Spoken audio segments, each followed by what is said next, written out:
son of a construction billionaire, Osama bin Laden was once a quiet, devout student of economics in Saudi Arabia. His path shifted dramatically with the Soviet invasion of Afghanistan, where he used his family's wealth and connections to fund and fight with the Mujahideen. This experience radicalized him, forging a belief that the world's superpowers were corrupting the Muslim world. He returned home not as a soldier, but as the leader of a new organization, Al-Qaeda, or the Base.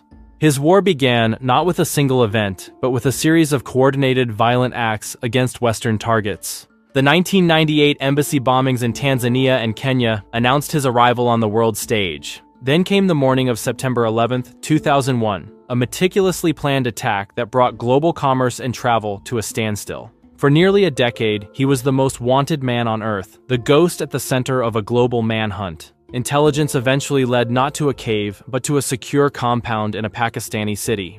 On May 2, 2011, a team of U.S. Navy SEALs breached the walls in a high-risk raid.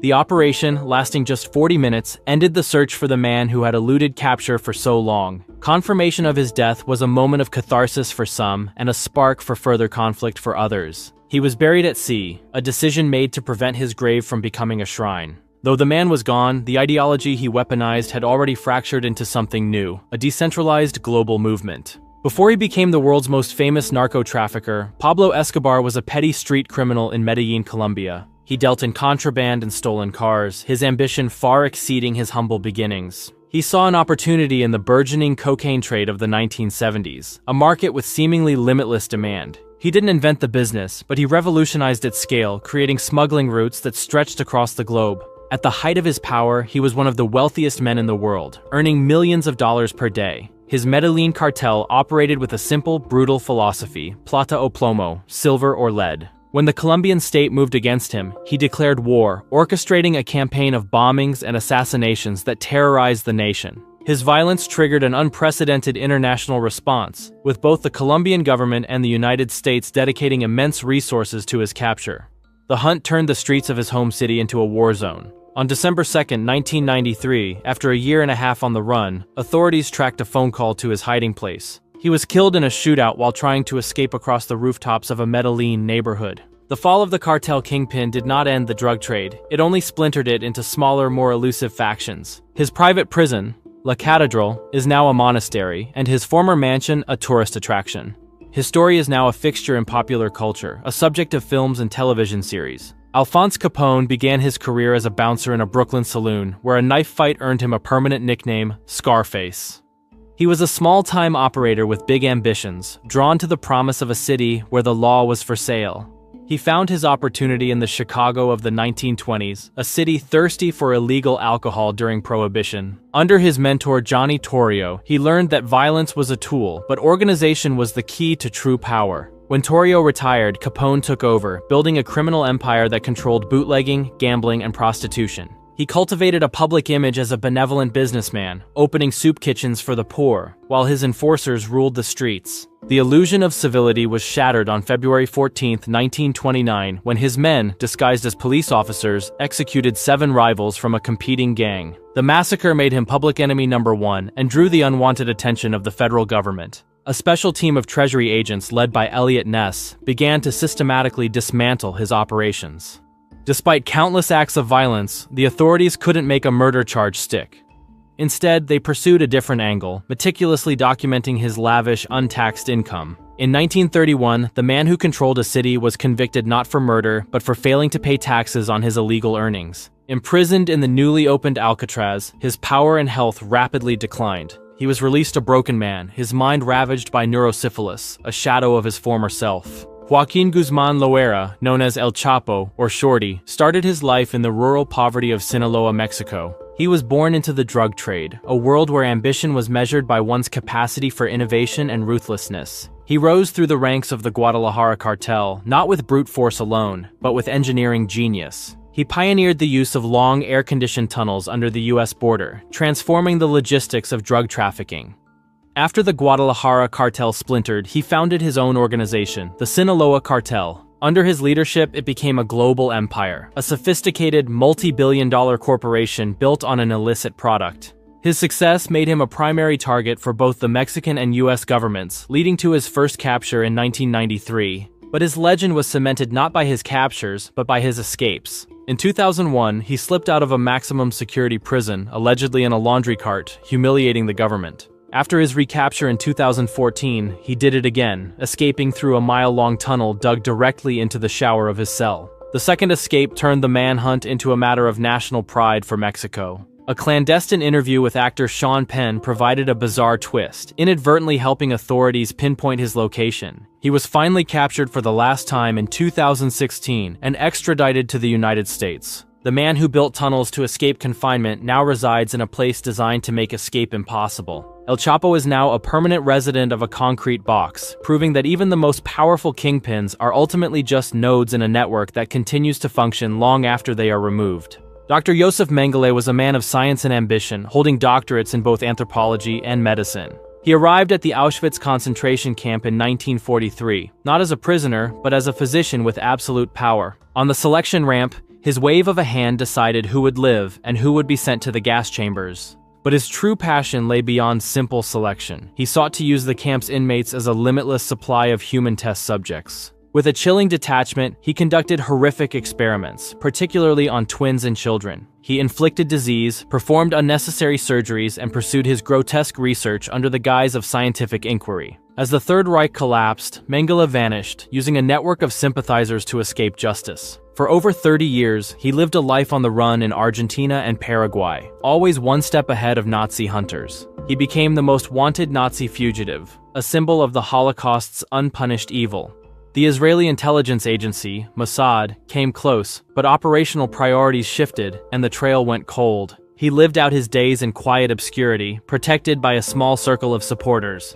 In 1979, he suffered a stroke while swimming off the coast of Brazil and drowned, his death known only to his family. His body was not found and identified until 1985, confirming that the Angel of Death had cheated the hangman. The hunt for him lasted longer than the regime he served. Joseph Mengele became something more than a man. He became a ghost, a haunting testament to the world's failure to bring one of its worst criminals to trial. In the depths of the Great Depression, when banks were failing and fortunes were lost, John Dillinger found his calling. His early life was marked by petty crime, but a long prison sentence served as his criminal education. Upon his release, he embarked on a year-long crime spree that captivated a desperate nation. He and his gang robbed at least a dozen banks with military precision, often embarrassing local law enforcement. Dillinger played to the public, cultivating an image as a dashing gentleman bandit who only stole from the institutions people already blamed for their misery. His charisma made him a folk hero to some, a dangerous threat to the establishment. His legend grew with each daring escape, most famously when he allegedly carved a fake pistol from a piece of wood to break out of a supposedly escape-proof jail. The brazen escapes and robberies were a direct challenge to the fledgling Bureau of Investigation, led by J. Edgar Hoover. Hoover declared Dillinger public enemy number 1 and formed a special task force to hunt him down. After months of near misses, the net finally closed in Chicago.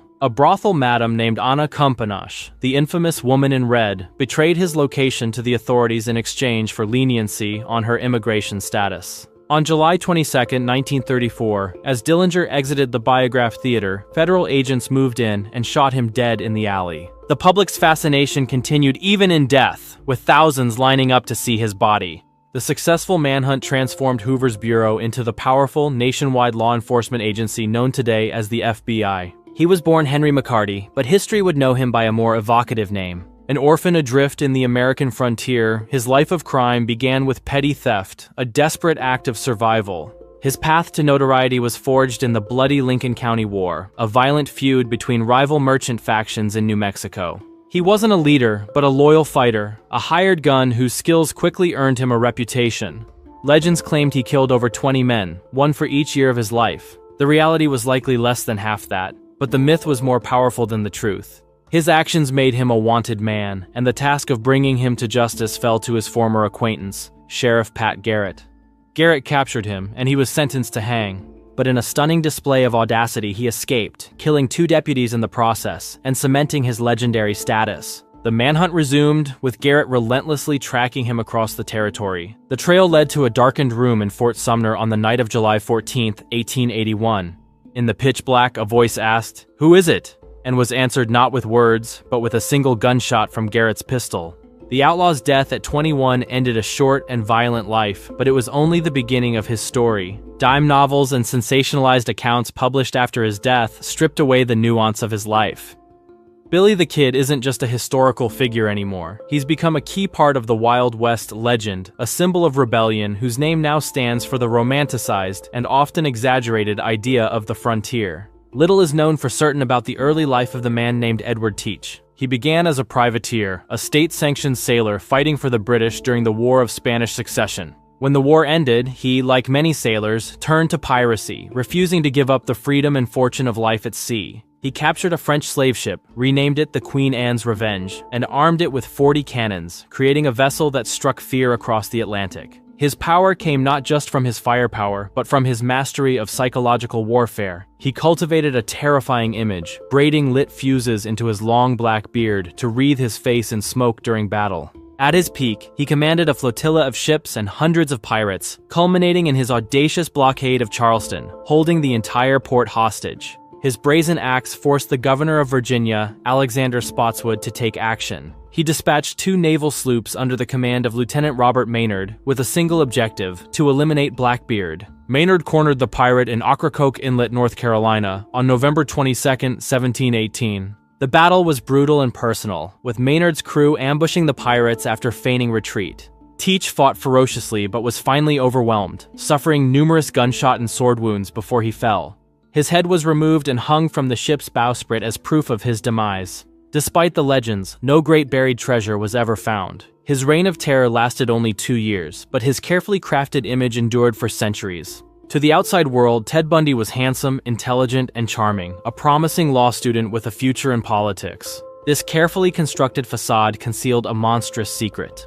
In the mid-1970s, a dark pattern began to emerge across the Pacific Northwest, and then spread to Utah, Colorado, and Florida. Young women were disappearing without a trace, their cases linked by a chillingly consistent profile. Bundy was a methodical predator who used his charisma as a weapon. He often feigned injury, wearing a cast or using crutches to lure his victims into a vulnerable position by asking for help. The hunt was a frustrating puzzle for law enforcement, who were dealing with a type of killer they had never encountered, one who crossed state lines and left few clues. A routine traffic stop led to his initial arrest, but he escaped custody not once, but twice, making his way to Florida for a final, brutal spree. His nationally televised trial became a media circus, with Bundy, a former law student, acting as his own attorney. His confidence was his undoing. The key piece of physical evidence that secured his conviction was a bite mark left on one of his last victims, which perfectly matched his dental impressions.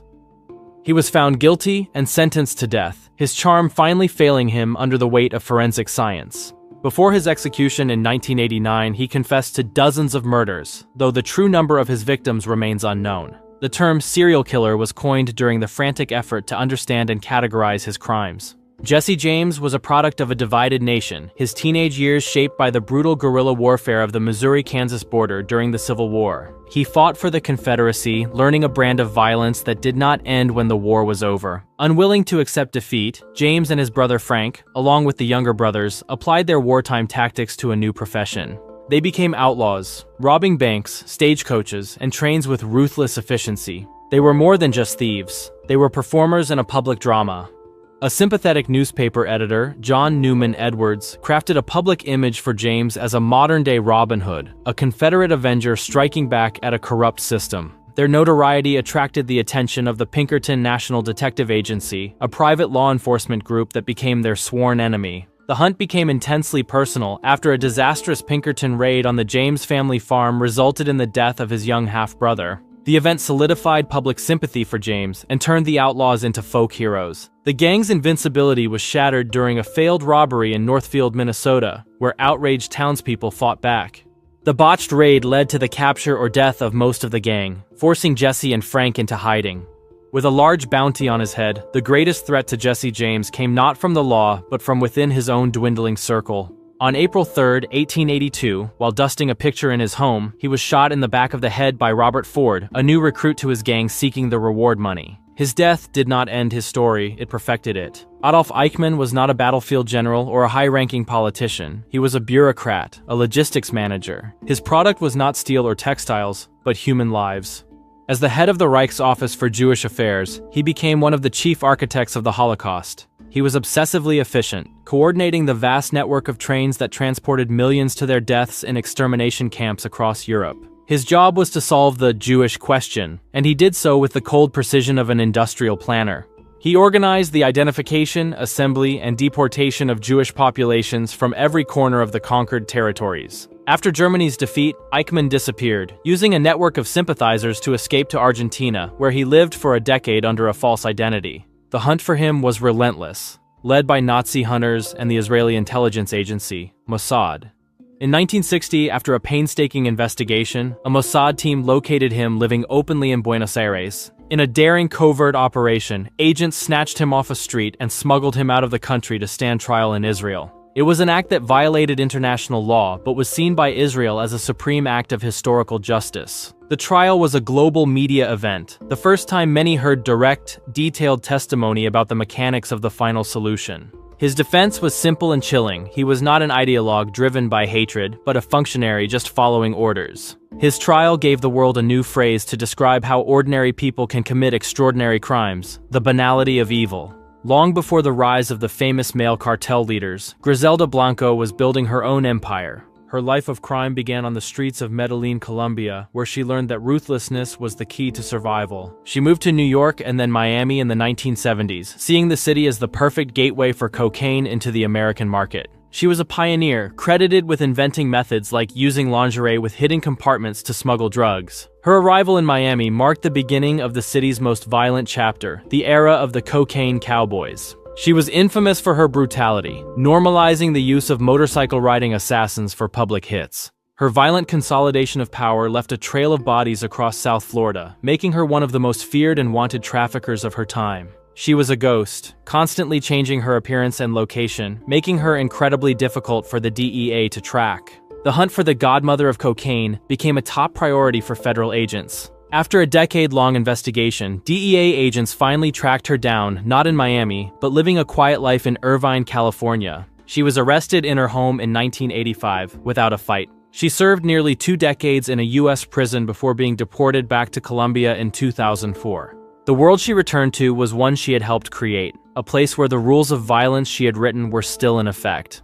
In 2012, while leaving a butcher shop in Medellin, the 69-year-old Blanco was killed. Griselda Blanco is now a legend in the world she dominated, a figure whose life proves that in the brutal meritocracy of organized crime, gender is irrelevant in the face of absolute power. James Whitey Bulger was a product of South Boston's tough Irish-American housing projects, a world with its own strict code of loyalty and silence. His criminal career started early, but it was his cunning, not just his toughness, that set him apart. By the 1970s, he had risen to lead the Winter Hill Gang, a dominant force in Boston's underworld. They controlled everything from extortion to drug trafficking, but Bulger had a secret weapon that made him untouchable. He was living a double life. While ruling the streets, he was also a top-echelon informant for the FBI. He fed information to a corrupt agent, John Connolly, eliminating his rivals and allowing his own operation to flourish under federal protection. For years, he operated with impunity, his status as an informant a shield that allowed him to commit crimes, including multiple murders. The corrupt bargain finally fell apart in late 1994 when a state police investigation threatened to expose everything.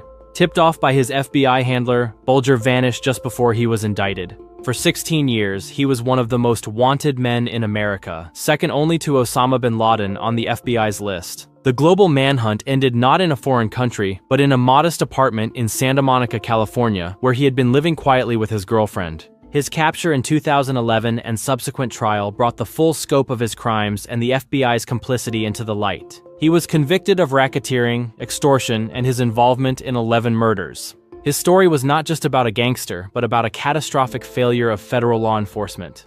Ilich Ramirez Sanchez was raised to be a revolutionary, named Ilich after Vladimir Lenin by his wealthy, Marxist father in Venezuela. His education was in radical politics, and his career would become global terrorism. He came of age in a world split by the Cold War, a time of proxy wars and ideological struggle. He joined the Popular Front for the Liberation of Palestine, offering his services as a mercenary for the cause. He burst into global infamy in 1975, leading a brazen raid on the OPEC headquarters in Vienna. His team took dozens of the world's most powerful oil ministers hostage, an act of political theater that paralyzed governments. The press nicknamed him Carlos the Jackal after he was mistakenly linked to a fictional assassin, and the name stuck, adding to his mystique. For the next 2 decades, he was a phantom, a gun for hire for various states and radical groups.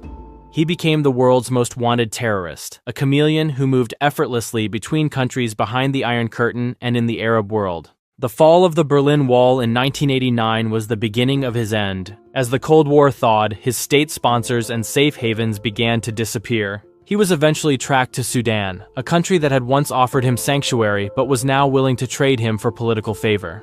In 1994, French intelligence agents captured him while he was recovering from minor surgery, drugging him and flying him to Paris to stand trial. The elusive ghost of the Cold War was finally confined to a cell, his revolutionary fire extinguished by geopolitics. His story shows what happens when a revolutionary has no revolution left to fight, becoming a relic of an ideological war that the world has moved on from. On the day before Thanksgiving in 1971, a man in a business suit calling himself Dan Cooper boarded a flight from Portland to Seattle. He was unremarkable in every way, just another face in the crowd.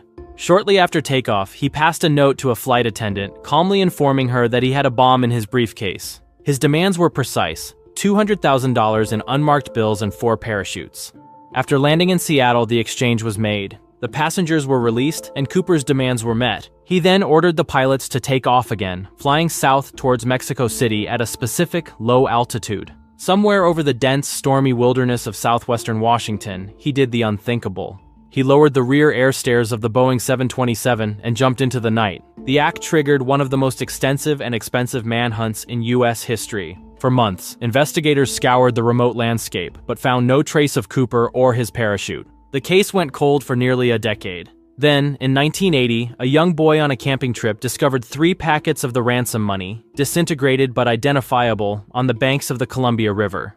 The discovery only deepened the mystery, as it was far from any plausible landing zone, suggesting the money had washed downstream. For over 45 years, the FBI pursued thousands of leads, but the identity of the hijacker was never confirmed. The case remains the only unsolved air piracy in American history. The investigation was officially suspended in 2016, a quiet admission of defeat. D.B. Cooper is no longer a suspect, he is an American myth. He represents the perfect crime, an unsolved mystery that proves a person can, with enough audacity, simply vanish from the world and into legend. This journey through the lives of the world's most wanted reminds us that a story doesn't end with capture or death, it ends with how it's remembered. If you enjoyed the video, don't forget to give it a like and subscribe and leave a comment. Thanks for watching.